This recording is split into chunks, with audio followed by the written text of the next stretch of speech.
Hi, I'm Leonie and welcome back to my channel. I'm guessing if you've clicked on this video, it's because you like fashion, you like to look stylish, and what tends to happen with the new season, as exciting as all the new trends are, sometimes it can get really confusing to work out how to wear them and whether they're actually going to be right for you. So today I'm going to cover off some of those trends and also just share some very simple styling tips to make sure that these are the trends that are worth investing in, are going to work for you, for your lifestyle, and how to best wear them. I've also created a free mini ebook to go with today's video. There are loads of little gems in there that will be super helpful. All sorts of things from how to get the odor out of that vintage piece that you may have just thrifted, to how to remove makeup off your favorite blouse.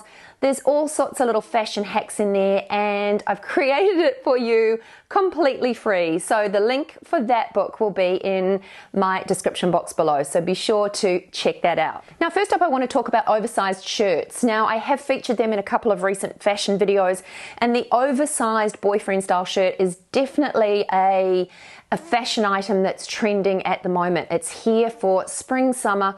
Now, the key with this style is not everyone can wear it. The problem with an oversized shirt is that it is generally a lot of fabric. Now, if you have a petite figure and you're a small person, you do have to be careful that you don't go supersized. So your idea of oversized may be quite a little bit more fitting than, say, for me at almost 6 foot tall. I can really oversize and supersize my clothes because of my height. But if you are a petite person, then you do have to be careful with adding too much fabric. The other key with styling these oversized shirts is to try and see a little bit of skin. When you're wearing so much fabric, you do need to break it up a little bit. So whether you roll up the sleeves or wear it open or wear a top or a tank underneath that shows your décolletage, it is about just breaking up some of that fabric.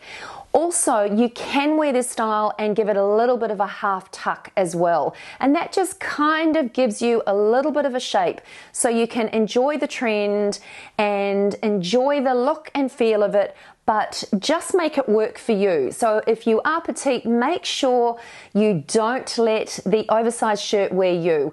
You can do some things to make sure that you're wearing it, and it will look and feel much better. When it comes to a new season, it's always really tempting to update your t-shirts and just some of those basic key pieces, and I do talk about that quite a bit in my videos. One of the things that I think we can do really easily is, instead of just updating with a simple basic tee that is straight cut off boxy style tee, try and opt for a tee with a dipped hemline. This is usually the most flattering style of tee. Now, if you don't like sort of a half tuck with anything, a dipped hemline on a t-shirt is definitely very flattering. The fact that it comes up at the side helps to elongate your legs, and it tends to be a really flattering look. So when it comes to updating some of those basics, just think about the shape, because of course wherever anything hits you, that is where an eye is going to be drawn to. So if you are carrying most of your weight around your hips, your midriff, you don't want a t-shirt that's going to cut you off at the widest part. That's where a dipped hemline really comes into its own. At this point, I'd like to say a very big thank you to the team at Skillshare for sponsoring today's episode. If you've been watching my videos here for a while, you'll know that I've partnered with Skillshare a number of times in the past, and that's because I love their online learning community. It's a really cool, supportive community, and there are courses in absolutely everything imaginable. I've just completed a really cool candle making course, and I've actually made a couple of candles which I am super proud of, and it was a really easy course to follow. There are no ads, so there's no distractions in the courses, and all the courses are video courses that you can actually take in your own time. There's no trying to fit the courses into our busy schedules. You can just take them when it suits you. And if you haven't heard of Skillshare before, it's really an amazing online learning community. There are courses in everything imaginable. There's even courses in business and marketing. So if you're looking to upskill to get a new job, or if you'd like to become a YouTuber, there are courses on YouTubing and how to get started. It's only $10 a month to subscribe to Skillshare, but for the first 1,000 viewers who click my link in the description box below, you'll receive a free trial of Skillshare Premium membership. I've just finished a Skillshare course called Creating an eBook by Cara Ord. Now this course was super helpful because I am in the process of creating an ebook that I'm looking forward to sharing with you all once it's finished. But this course has been really great. It's just walked me through each step of the process, and as I said, I've just done it in my own time. So I'm going to be really excited to share my ebook with you when I finish. I just need to get around to getting on with it. Anyway, with that said, let's get on with the rest of my tips. When it comes to summer fashions, sleeve lengths are really important too. There are a lot of sleeveless tops around for summer and plenty with little sort of capped sleeves. Now I think the thing to remember with this particular look is if you're not comfortable with your arms, then this is actually going to be a really tricky look to pull off. Same with tank tops. They do seem to be everywhere, but if you're not comfortable with your arms, they are going to make you look really exposed, and anything that's tighter on your body is going to emphasize your arms. So if you do want to opt for a top or a singlet or a tank, potentially you need something with a little bit of softness and something that's not quite so fitted. So instead of a really skinny, tight-fitting tank top or a sleeveless top that may have some little padding detail in the shoulders, those tops will definitely accentuate your arms. Instead, you can wear a little capped sleeve top, so you're still exposing your arms, but maybe go for something that has a little bit of a frill detail on the sleeves, something that is not quite so fitted.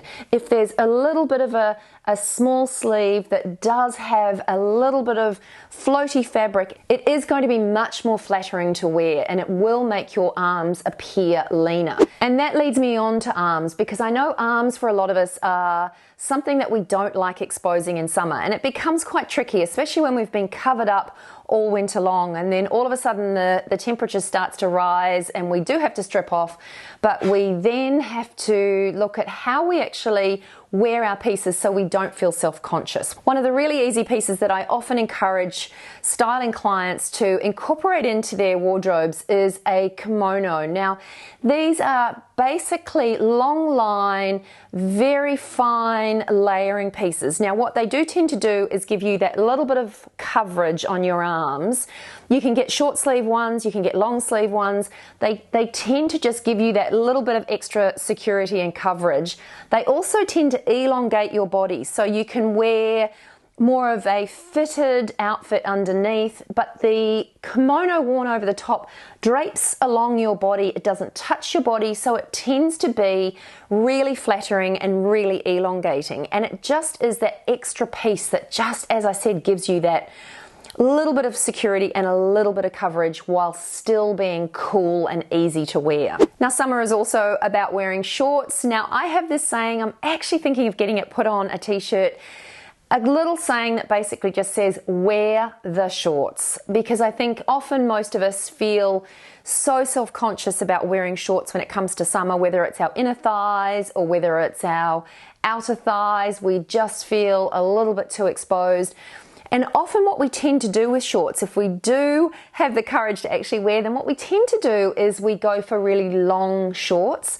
Now, we think that covering up is going to be the most flattering look, and often it's not. What I definitely notice is that sometimes if you opt for a short that is too long, it, again, a little bit like an oversized shirt, it can just create too much fabric and make you appear larger than you are. Sometimes all it takes is, when you're shopping for a pair of shorts, roll up a pair and just look at the different lengths and try and have an objective look at yourself in the mirror. Whether rolling them up and making them a little bit shorter is actually more flattering. Often it is. Just remember, wherever anything finishes is, generally speaking, you want that to be at the narrowest part of your body. So for most of us, that is above the knee to sort of the end of the inner thigh. So we can kind of play around with the length there. And I really do urge you to do that when it comes to shorts, because I want you to wear shorts. Don't miss out on wearing shorts in summer. Obviously, there will be some of you that are absolutely no-go when it comes to shorts, but wear the shorts and just make sure you look at that length, because the length and where the shorts come to on your legs makes a big difference. Even if you've got a pair at home that you're not quite sure about, just try playing around in the mirror, look at the lengths, roll them up, roll them down. You may be surprised that wearing them slightly shorter than you would have originally planned is actually more flattering. Now, we all probably know at this stage that printed pants are a really big look for summer. Now, the key things with printed pants are generally it is easier to wear them and create a modern look if we sort of dress them down. So there is that temptation to pair printed pants and wear them with a blazer and some perhaps dressy sandals. This can tend to look a little old-fashioned and not modern, but if you team your printed pants with some trainers or a simple t-shirt, this is kind of a more modern way to wear the trend. Also, just be careful that the print you choose really does matter as well. A smaller, finer print is far more forgiving than a big, loud print. So if you're looking for the most figure-flattering option when it comes to these printed pants, definitely try and opt for a smaller sized print. It will minimize things, whereas the larger prints tend to magnify things. Now, most of you probably know that I am not a fan of capri pants, but I know a lot of people are. So I thought I'd just share a few little tips about how to wear them if you are a fan. Now, the main problem that I have with capri pants is where they fall on your legs. So most capri pants, the classic sort of capris, fall mid-calf. Now, mid-calf is the widest part of our lower leg. So that means that the eye is drawn to the widest part of your leg, which is never going to be flattering. So the absolute no when it comes to capri pants is opting for capri pants that not only hit that widest part, that mid-calf, but they tend to flare out there as well. So that's accentuating the widest part. So essentially what you want to do, if your capri pants or a pair that fit you brilliantly around your waist and midriff do tend to fall, if they do happen to fall mid-calf, what you do need to do is just try in the mirror rolling them up so that they're a little bit shorter, so maybe they are just below your knee, or if you possibly can, opt for a pair that are actually a little bit longer, so they're almost down to your ankle, because again, that's where your leg starts to narrow out. So a pair of pants that are finishing at your narrowest part, which is generally your ankle, they're going to be the most flattering. So again, with capri pants, I would say don't wear them, but if you are going to wear them, just play around with where they are actually falling on your leg and either roll them up or try and roll them down to get them a little bit longer. And it will make a huge difference and make them far more flattering to wear. It's also worth mentioning that accessories are key. They're like the icing on the cake, but often they're the one item in the outfit that we tend to forget about. We forget how important it is. Just those little details can really take a very plain outfit and transform it into something that looks more interesting or more modern or just more fashion forward. So don't underestimate the power of great accessories, whether they're just a lovely pair of statement earrings or a new necklace or a scarf on your bag. Just the simple accessories really do help to add that final extra touch that takes an outfit from zero to hero. So don't forget accessories. The great thing about accessories too is that it means that you can update your looks and your outfits without spending a whole lot of money. And there are some really beautiful, affordable accessories around at the moment. So don't forget them. I know a lot of you are into vintage shopping, and I think that's great. I've also been doing some myself recently, but I do think you have to be a little bit careful when it comes to styling vintage pieces. Wearing vintage pieces top to toe can often look a little bit more like a costume than a modern sort of outfit. So what I do tend to recommend, especially if you're new to thrift shopping, is to team some of your thrift finds with pieces that you already own. So it's mixing and matching as opposed to wearing a full outfit. I think you either need to be incredibly lucky with what you find in a thrift store or incredibly good at styling outfits to be able to style a thrifted outfit top to toe and make it look modern and chic. So if you are into thrifting, perhaps try just mixing back some of your thrifted pieces with other pieces that you currently own, and that tends to create really lovely outfits. A style mistake that I often see in summer is wearing tops and shirts untucked. Now I get why we do this because it's hot and it's easier and we don't want to feel constricted and sweaty. But what I do suggest is mastering the half tuck. So whether it's a t-shirt or a blouse or an oversized shirt, it's really important just to master a half tuck. All of that extra fabric does just tend to add extra size, giving an outfit a little bit of shape with a half tuck. It may feel really weird at first, because most things do, let's face it, when you're trying on a new trend or trying something a little bit different, often does feel a little strange at first, but once you discover how well and how amazing it is just to give some of your tops and shirts a little bit of a half tuck, it just creates a bit of shape and gives your outfit a better look. I think it's all about making sure that proportions are there, and if you have a half tuck, you've still got that sort of floatiness of fabric and you're not all tucked up and hot and constrained, but you do just give yourself a little bit more shape. So I urge you to stand in front of the mirror, have a play around and master the half tuck. Anyway, that's it from me today. I hope you enjoyed this one. If you did, I'd love you to give it a big thumbs up. Don't forget to subscribe to my channel for more, and I'll see you in the next one. Bye for now.